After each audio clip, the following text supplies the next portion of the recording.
ส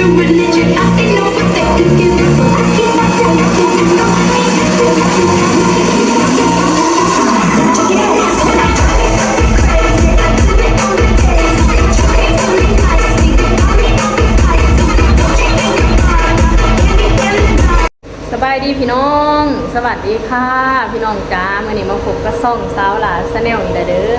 อมาพบมาพอกับสลาย่ามมื้อแรงเด้อพี่น้องพบมาพอกันอยู่เพื่อนเนาะพี่น้องเนาะมื้อนี้พอแพตตี้ก็สิมาเซ็กเครื่องเสียงเด้อพี่น้องเตรียมความพร้อมเนาะพี่น้องเนาะเนื่องจากว่าเครื่องเสียงไทยเฮาสิได้ออกงานอีกแล้วเนาะพี่น้องเนาะบุญจันทร์เอ็นคอร์ดจะได้รับงานอีก1 งานเนาะพี่น้องเนาะขอเขาเจ้าติดต่อมาแล้วนะพี่น้องเขาเจ้าจองมาเนาะวันที่28เนาะพี่น้องเนาะไปเปิด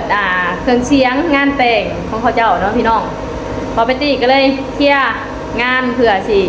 มารับงานนี้เนาะพี่น้องณตอนนี้ก็เตรียมพร้อมๆเนาะพี่น้องเนาะเพราะว่าสิเป็นด้านการสายไฟบ่ว่าสิเป็นด้านเสียงบ่ว่าสิเป็นด้านมุกด้านไม้เนาะพี่น้องเนาะมาพี่น้องเดี๋ยวมาทดสอบกันว่าเสียงยังโอเคบ่ทำอะไรสอบสบายดีพี่น้องเนี่ยสบายดีพี่น้องวันนี้มาทดสอบเครื่องเสียงเนาะว่ามีหนักกันประมาณวันที่27-28นี่แหละสิไปเปิดเครื่องเสียงอีกเครื่องเสียงไทยเราได้รับงานอีกแล้วจ้ารับทรัพย์รัวๆเนาะพี่น้องเนาะช่วงนี้เป็นช่วงเปิดเครื่องเสียงขอให้มันปังๆเนาะพี่น้องแมนจะได้ใส่หนีเขาเจ้าเนาะให้มันปังๆช่วงนี้ขอให้งานเขาหลายๆขอให้งานเขาหลายๆเดี๋ยวบ่เฮ็ดก็ได้เวียกอื่นบ่โอ้ยเอามื้อละพันหาก็โอเคเด้ขอให้เขามาคู่มื้อเลยก็ได้พี่น้องเอ้ยช่วงนี้แบบว่าต้องการเงินด่วนพี่น้องจ๋าต้องขอโทษขออภัยในความหกของบ้านเด้อพี่น้องเพราะพอแพตตี้เอาผาเอายังมาปกตู้เนาะเดี๋ยวให้เพิ่นเอาออกก่อนมาพี่น้องพอแพตตี้ก็เตรียมพร้อมเนาะพี่น้องเนาะเสกเครื่องเสียงมื้อนี้วันที่27-28ได้รับอีก1 งานเด้อพี่น้องเด้อขอบคุณลูกค้าที่ใส่บริการเด้อพี่น้องแล้วก็ลูกค้าคนนี้เป็นลูกค้าใหม่นำเด้อพี่น้องบ่แม่นลูกค้าเก่าถิ่นใหม่พี่น้องไปทดสอบก่อนเวลาลูกค้าติดใจแม่นจะได้มีงานเพิ่มถิ่นใหม่ได้พี่น้องรอบนี้เป็นลูกค้าถิ่นใหม่โทรศัพท์ไปใช่แต่ว่าบ่แม่นอยู่ริมถนนเด้อพี่น้องที่เขาไปเป็นทางแดงเด้อพี่น้องเด้อรอบนี้พุ่นแหละไปแถวหน้าเสาหลาพุ่นแหละพี่น้องเป็นลูกค้าใหม่เนาะพี่น้องเนาะดีแหละเขาจะได้เจาะกลุ่มใหม่ไปเรื่อยๆนะพอเขาฟังคุณภาพเสียงแล้วเขามักเขาเจ้าก็สิติดต่อมาดอกพี่น้อง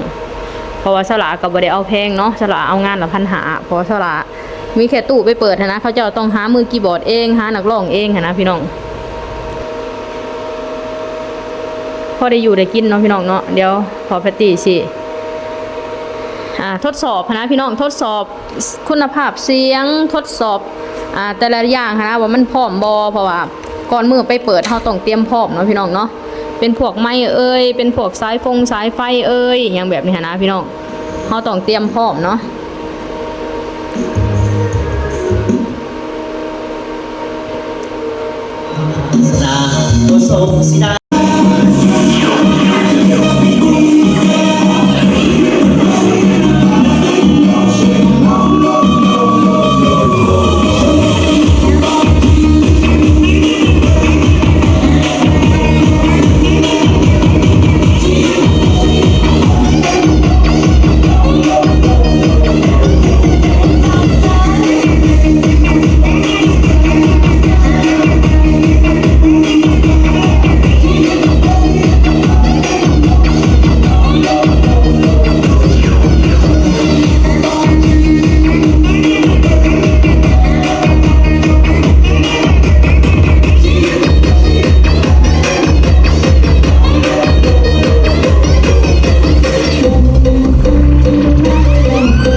นน่ะมันเป็นสิ่งที่สำคัญต่อชีวิตเลยพี่น้องถ้าหากเฮาปฏิเสธเงินน่ะนะเฮาสิกลายเป็นคนที่บ่มีเงินเนาะพี่น้องเนาะพอได้มาแล้วเฮาต้องแบ่งสรรปันส่วนให้เป็นเฮาต้องแบ่งใส่แบ่งจ่ายให้เป็นเนาะพี่น้องแฮงอยู่บ้านเซาหลานะพี่น้องเศรษฐกิจเนี่ยโอ้ยบอกเลยย่ำแย่เนาะเงินเฟ้อนะตอนนี้เงินเฟ้อแฮงเนาะพี่น้องเดี๋ยวเซาหลาสิไปอัปเดตอัตราเงินเฟ้อให้พี่น้องเบิ่งเนาะว่าณตอนนี้อ่ะมันไปขนาดใดแล้วเนาะพี่น้องเนาะปกติก็ไปเอารถมานี่แหละพี่น้องทุกสิ่งทุกอย่างก็เพื่อความของครอบครัวเนาะพี่น้องเนาะถ้าว่าผมสลามีและก็บ่ถึงขั้นว่ามีเนาะพี่น้องเนาะก็พยายามเฮ็ดให้เจ้าของพร้อมในหลายด้านนะพี่น้องเฮ็ดถ้าว่าเกิดเป็นคนสัตว์เดียวนะเฮาอยากมีพร้อมในหลายด้านเนาะแต่ว่าพร้อมแบบบ่ให้เฮาเป็นผู้พร้อมแบบบ่ให้เฮาแบบว่าต้องมารับภาระอย่างมากมายเห็นนะพี่น้องก็อย่างรถคันนี้คือกันแหละพี่น้องมันเป็นสิ่งที่พวกสลาภูมิใจแล้วก็อยากได้เนาะพี่น้องเนาะถึงสิได้มาบนความเป็นหนี้ของเอื้อยก็บ่เป็นหยังเพราะว่าเฮาเป็นหนี้คนเจ้าของนะเฮาบ่ได้มีดอกเนาะเฮามายืม 400,000 ก็มันก็อยู่ใน 400,000 คือเก่านะพี่น้องเพิ่นก็บ่ได้กำหนดเวลานะพี่น้องเนาะอันนี้ก็คือความโชคดีของคนที่มีพี่น้องดีเนาะก็คือแบบซัพพอร์ตกันในหลายๆอย่างแบบนี้แหละพี่น้องคืออย่างสลาอยู่บ้านสลาบ่มีรายได้แล้วสลาก็เป็นมือเป็นตีนให้เอื้อยให้น้องนะว่าง่ายๆก็ได้คือแบบดูแลพ่อแม่เป็นธุระให้เขาเจ้านะพี่น้องเขาเจ้าก็ให้ความไว้เนื้อเชื่อใจมาให้ความเอ็นดูเฮามาก็คือซัพพอร์ตนี่แหละพี่น้องเฮาต้องซัพพอร์ตกันเด้ในคำบอกไอ้น้องเนาะนี่แหละพี่น้องปกติก็ลองเครื่องเสียงเพื่อจะไปแบบรับงานเนาะพี่น้องเนาะสลาก็ขออนุญาตเปิดเพลงที่บ่มีลิขสิทธิ์เด้อพี่น้องถ้าหากว่าเปิดเพลงแบบว่ามีลิขสิทธิ์ก็อย่าติดลิขสิทธิ์เพลงนะพี่น้องก็คือฮู้เนาะการเฮ็ด YouTube เนาะพี่น้องถ้าหากว่าเฮามีลิขสิทธิ์ก็มันสิเปิดสร้างรายได้บ่ได้เนาะเฮาก็สิปิดกด YouTube อะนะชื่นใจพี่น้องเอ้ยอยู่บ้านอยู่เมืองเจ้าของอะนะอยู่บ้านเจ้าของก็ให้แบบว่าเพื่อนบ่ได้เซาเขาบ่ได้ซื้อเนาะเฮาใช้ชีวิตแบบสมถะใช้ชีวิตแบบพอเพียงมันก็สิโอเคในฉบับของเฮาเนาะพี่น้องเนาะบ่ต้องวื้อว้าบ่ต้องแบบลำบากเกินไปแล้วก็บ่ต้องแบบร่ำรวยนะเฮาก็มีความสุขแล้วอยู่กับครอบครัวที่อบอุ่นอยู่กับผู้ฮักที่เขาเจ้าเข้าใจเฮาหั่นนะพี่น้องเฮาก็มีความสุขแล้วในชีวิตนี้เนาะพี่น้องเนาะยังได้ไว้มีความรู้สึกแนวใดในชีวิตทุกมื้อนี้มีความรู้สึกแนวใดในชีวิตทุกมื้อนี้ มีความสุขระดับหนึ่งแล้วมาถึงจุดนี้เนาะอย่างน้อยเฮามาอยู่บ้านอยู่เมืองเจ้าของนี่เอาไงเอาบ่คัดสนเกินไปน่ะนะอย่างน้อยเฮาอยู่พอเพียงได้มันก็โอเค ก็บ่ได้ลำบากเกินไปเนาะ แม่น ในสิ่งที่เฮาเก็บหอมรอมริบในสิ่งที่เฮาแบบว่า พวกที่เฮามีโอกาสคือเฮาเก็บเต็มเม็ดเต็มหน่วยเอาง่ายเอาแบ่งกินแบ่งใช้พอมาใช้ชีวิตอยู่บ้านเฮาก็พยายามปรับตัวหั่นล่ะปรับตัวให้มันเข้ากับชีวิตประจำวัน แม่น ให้มันได้หลายที่สุด เว้าง่ายๆก็คือใช้ชีวิตธรรมะเนาะ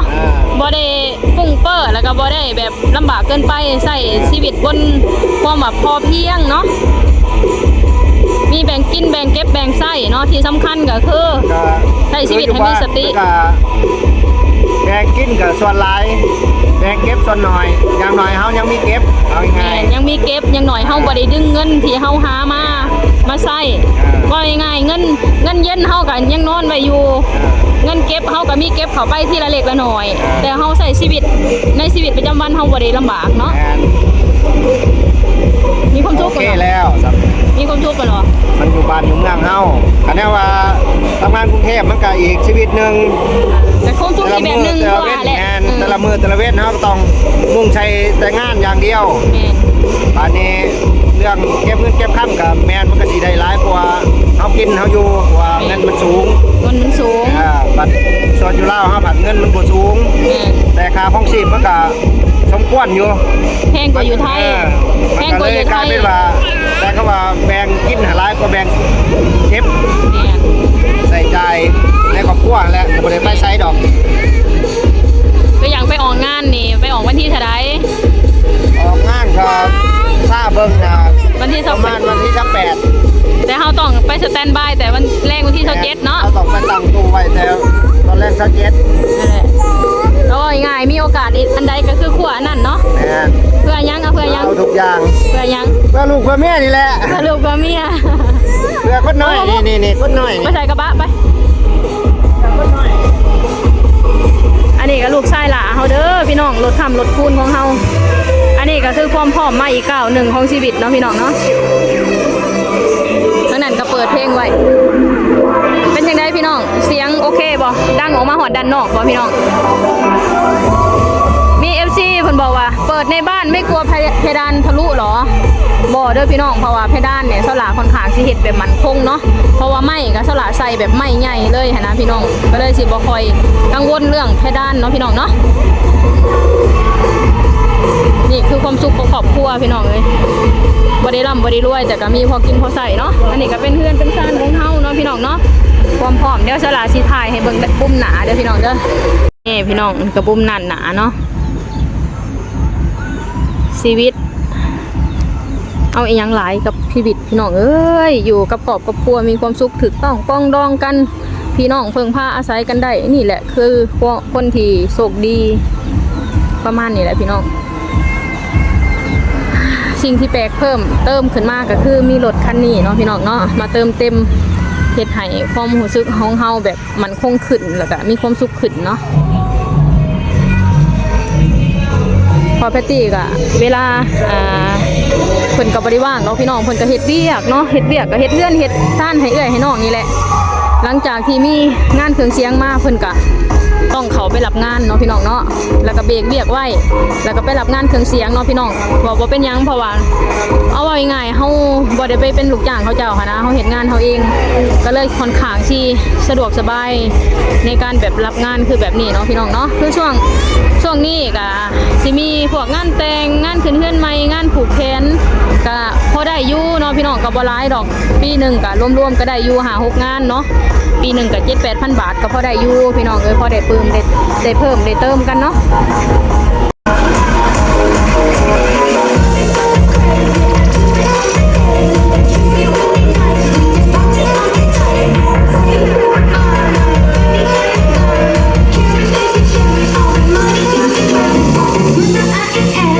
Say they love my ass, instead of change your religion. I say